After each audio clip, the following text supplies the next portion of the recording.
साहिब भाई क्या कहना चाहेंगे? जैसा देखिए चुनाव खत्म हुआ वैसे ही शहर में कुछ पार्टियों के साहब, जब आप भिवंडी आए थे कुत्ता भी आपको कोई पहचानता नहीं था। कामदार रईस शेख है और आरोप का जो सिलसिला जारी है उस बारे में आपका क्या कहना है? देखो 20 तारीख को जो इलेक्शन हुआ वो समाप्त हो गया। 4 तारीख को रिजल्ट आने वाला है और जनता ने भरपूर वोट दिया और ये लड़ाई बीजेपी और जनता के बीच में थी और जनता ने बीजेपी से लड़ा, ना कि कोई भिवंडी शहर के लीडर का कोई अहम रोल रहा, ना कोई कार्यकर्ता।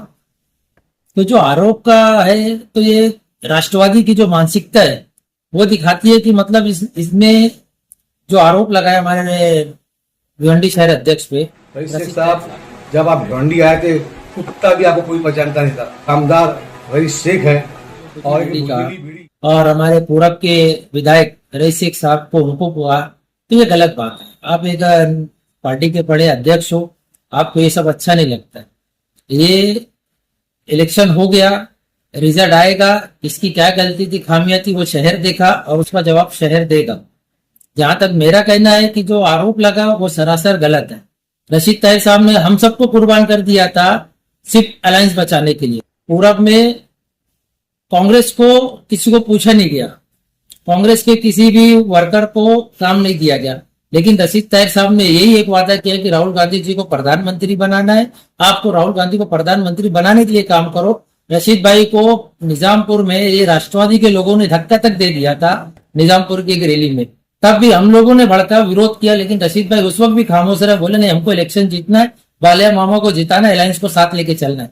सारी तकलीफें बेइज्जती बर्दाश्त करके सिर्फ भिवंडी शहर के सीट के लिए और राहुल गांधी को प्रधानमंत्री बनाने के लिए इंडिया अलायंस को साथ देने के लिए रशीद ताहिर साहब ने हर इज्जत और जितनी उनकी बेइज्जती की गई बर्दाश्त करके सिर्फ शहर के भले के लिए रहे। तो उनके ऊपर ऐसा आरोप लगाना, बुझी बीड़ी कहना और उल्टे सीधे कमेंट करना, ये एक अध्यक्ष की गरिमा नहीं है। और उसके सपोर्ट में उनके राष्ट्रवादी के कुछ नेता कहते हैं कि उनका व्यक्तिगत बयान है। मैं कहता हूं अगर ऐसा पागल आदमी जिसको अकल नहीं हो कि किस शख्स को क्या बोलना चाहिए, तो ऐसा आदमी शहर के अध्यक्ष पद पे कर क्या रहा है? अगर उसका व्यक्तिगत बयान है तो उसको इस्तीफा दे दो, अगर उसका राष्ट्रवादी का बयान है तो इसका जवाब राष्ट्रवादी को शहर देगा। क्योंकि वो बुझी बीड़ी जो अल्फाज इस्तेमाल किए, ये कांग्रेस पार्टी, पूरे कांग्रेस हम अपने अध्यक्ष के लिए बर्दाश्त नहीं करेंगे। अब भले ही बुझी बीड़ी हो लेकिन उसमें चिंगारी मौजूद रहती है। तो तुम जो गुब्बारे की तरह राष्ट्रवादी फूली है कि तुमको लगता है बहुत बड़ हो गए, तो एक चिंगारी का झटका ही सारी तुम्हारी हवा निकाल देगी। अच्छा, एक सवाल और है मेरा यहाँ पे। वाटिका को लेकर के भी कुछ मैसेज सोशल मीडिया पे वायरल हो रहा है, ये इसकी क्या हकीकत क्या है? देखो हकीकत तो मालूम नहीं है, सोशल मीडिया पे और कुछ मीडिया वाले कह रहे वाटिका की हकीकत है, वो सामने आना चाहिए। मालूम तो पड़े शहर का गद्दार कौन है।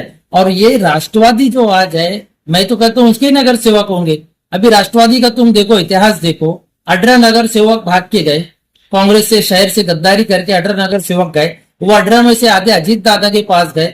उन राष्ट्रवादी का एक नेता अजीत दादा पवार बीजेपी के साथ रहता है, उसका भाई तुतारी के साथ है। दूसरा एक भाई बीजेपी के साथ है, उसका छोटा भाई तुतारी के साथ है। राष्ट्रवादी के गुट में ये चला है।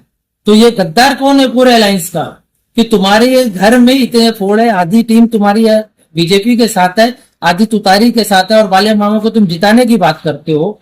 रईस शेख को कहा कि मतलब यहाँ भिवंडी शहर में कोई कुत्ता नहीं पूछता। अरे रईस शेख साहब ने जो काम किया, जो ले आके शांति नगर, फातिमा नगर, गायत्री नगर, वो जो पूरब में काम किया, उनकी सराहना करने के बाद उस पर इल्जाम लगाते कुत्ता नहीं पूछता। अरे कुत्ता साहूकारों को नहीं पूछता है, कुत्ता ना चोरों को पहचानता है। तो रईस शेख साहूकार थे जिनको इंसानों ने पूछा और उनकी मोहब्बत में उनको विधायक बनाया, और उन्होंने जो काम किया पूरे वहां पे ये राष्ट्रवादी का कोई कार्यकर्ता नहीं है। पूरे भिवंडी में राष्ट्रवादी का जनाधार क्या था?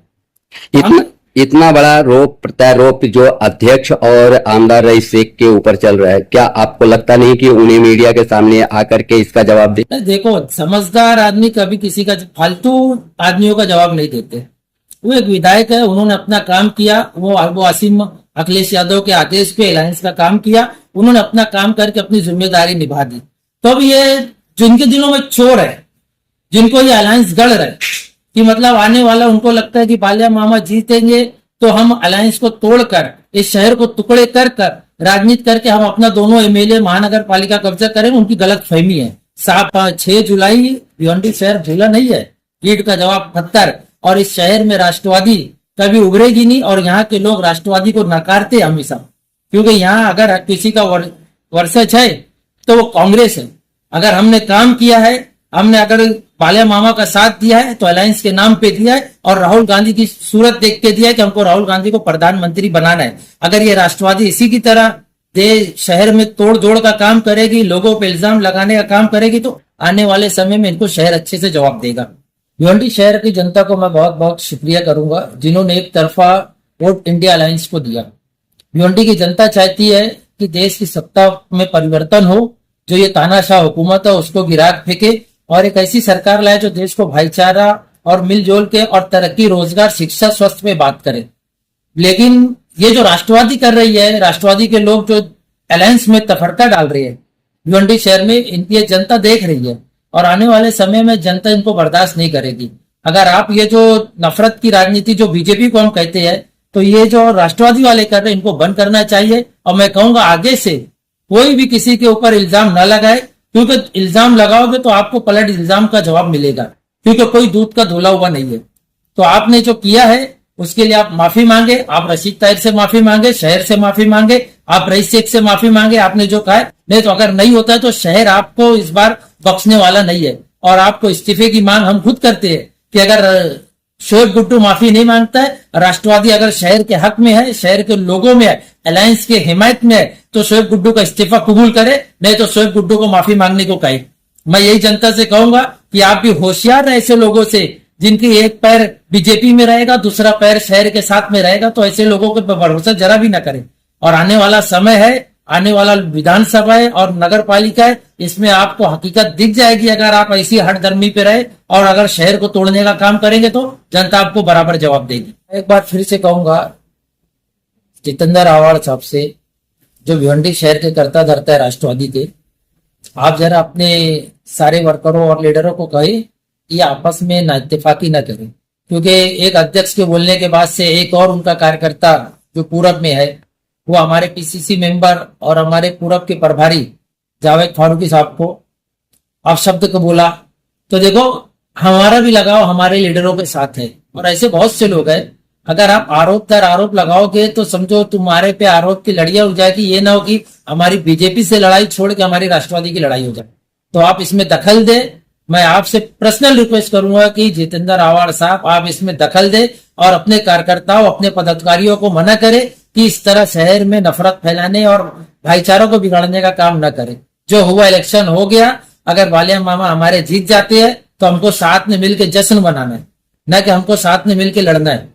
तो आप फिर से एक रिक्वेस्ट है मेरी भिवंडी शहर से कि आप भी ऐसे लोगों पे कमेंट में अपने हैशटैग पे चलाए कि अलायंस में अगर जो तफरका डालेगा, इंडियन अलायंस में जो भी दरार डालेगा, शहर उसका बायकाट करेगा। उस पार्टी को किनारे न, जिस तरह बीजेपी को हम किनारे करने की बात कर रहे हैं, जो इंडिया अलायंस में अगर ऐसी तरह की नफरत फैलाने की बात करेगा उसको भी आप किनारे करने का काम करो। मेरी यही गुजारिश है।